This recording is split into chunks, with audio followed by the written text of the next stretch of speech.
Bismillahirrahmanirrahim. Assalamualaikum warahmatullahi wabarakatuh. Selamat pagi anak-anak semua.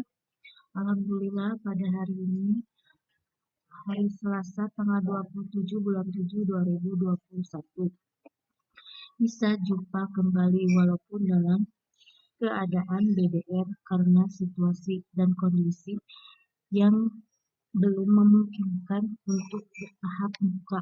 Insya Allah kita akan segera berjumpa jika situasi dan kondisi telah memungkinkan. Hari ini Ibu akan membahas mengenai materi pembelajaran 3 dan 4. Diawali dengan muatan IPA. Perambatan bunyi. Bunyi dapat merambat melalui 3 jenis media, yaitu benda padat, cair, dan gas. Namun, bunyi tidak dapat merambat di ruang hampa karena tidak memiliki media yang dapat merambatkan bunyi. Sebagai contoh di samping disajikan gambar jam letter yang merambatkan bunyi melalui media gas atau udara ketika alarm berbunyi. 1. Bunyi merambat melalui benda gas. Suara merambat melalui udara. Udara termasuk benda gas. Di bawah ini sajikan gambar 2 orang anak laki-laki yang sedang berbicara mengeluarkan bunyi melalui benda gas. Sebagai 2. Bunyi merambat melalui benda padat. Suara merambat melalui benang kasur. Benang kasur termasuk benda padat. Sebagai contoh, ada 2 orang anak laki-laki yang sedang komunikasi melalui gelas yang diberi benang kasur. 1 orang berbicara dan 1 orang mendengarkan. Bunyi tersebut merambat melalui benda padat. 3. Bunyi merambat melalui benda cair.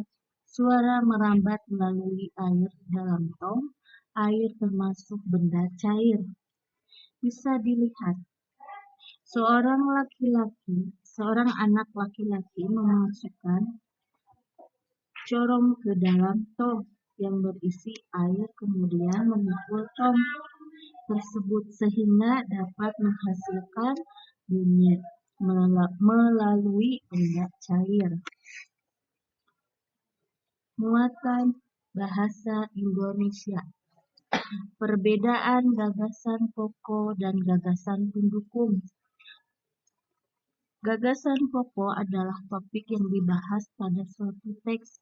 Gagasan pokok merupakan inti dari paragraf. Sebagai contoh disajikan bacaan tentang suku Palembang. Suku Palembang menggunakan bahasa asli Palembang. Bahasa Palembang mempunyai 2 tingkatan, yaitu Baso Palembang Alus dan Baso Palembang Sari-Sari. Baso Palembang Alus digunakan saat melakukan percakapan dengan pemuka masyarakat atau orang yang dihormati. Sementara itu, Baso Palembang Sari-Sari digunakan saat melakukan percakapan sehari-hari. Nah, tuliskan yang diberi oren termasuk gagasan pokok yang berada pada kalimat utama. Suku Palembang menggunakan bahasa asli Palembang. Bahasa Palembang mempunyai 2 tingkatan, yaitu Baso Palembang Alus dan Baso Palembang Sari-Sari. Baso Palembang Alus digunakan saat melakukan percakapan dengan pemuka masyarakat atau orang yang dihormati. Sementara itu, Baso Palembang Sari-Sari digunakan saat melakukan percakapan sehari-hari.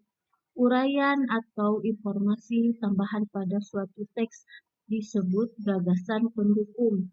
Gagasan pendukung adalah penjabaran dari gagasan pokok.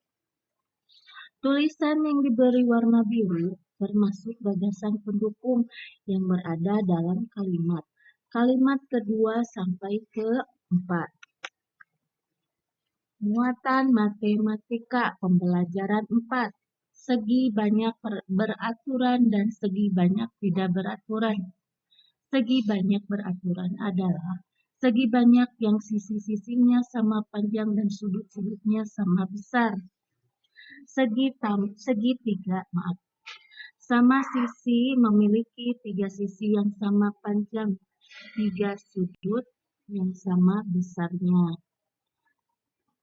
Nah, bersegi memiliki 4 sisi sama panjang dan 4 sudut-sudut yang sama besarnya. Segi 6 beraturan memiliki 6 sisi sama panjang dan 6 sudut sama besar. Segi banyak tidak beraturan. Segi banyak tidak beraturan adalah segi banyak yang sisi-sisinya tidak sama panjang atau sudut-sudutnya tidak sama besar. Segi 3 sembarang memiliki 3 ukuran sisi yang berbeda dan 3 sudut yang berbeda satu sama lain. Persegi panjang memiliki 2 pasang sisi sejajar dan 2 pasang sisi sama panjang serta memiliki 4 buah sudut. Layang-layang memiliki 2 pasang sisi yang sama panjang dan selain itu memiliki 2 sudut yang sama besar. Belah ketupat memiliki 4 sisi sama panjang dan 4 titik sudut. Selain itu memiliki 2 pasang sudut yang berhadapan sama besar.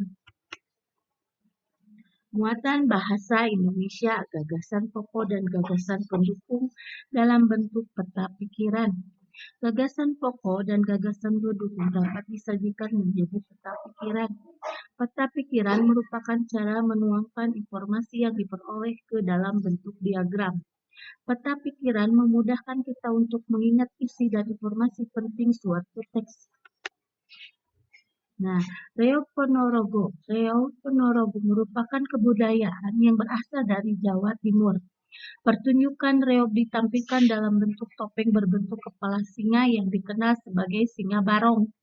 Reog Ponorogo menceritakan tentang Raja Ponorogo yang berniat melamar Putri Kediri. Gagasan pokok berada di kalimat pertama yang diberi garis bawah berwarna merah. Reog Ponorogo berasal dari Ponorogo, Jawa Timur. Sedangkan gagasan pendukung berada di kalimat kedua dan ketiga. 1.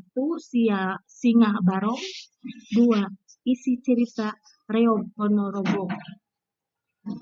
Muatan PPKN. Pentingnya persatuan dan kesatuan bangsa Indonesia memiliki keragaman suku bangsa, bahasa, sosial, dan budaya.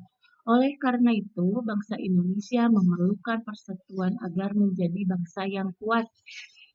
Sebagai contoh gambar di samping orang-orang yang sedang memakai pakaian tradisional. Sikap menjaga persatuan dan kesatuan bangsa. 1. Menghormati teman yang beribadah. 2. Tidak membeda-bedakan teman yang berbeda suku. 3. Menghormati teman yang sedang menyampaikan pendapat. 4. Menghormati keragaman budaya lain.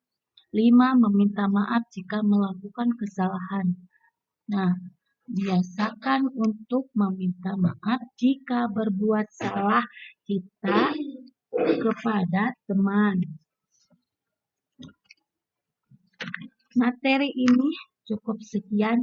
Mohon maaf apabila ada kesalahan saat penyampaian materi Ibu.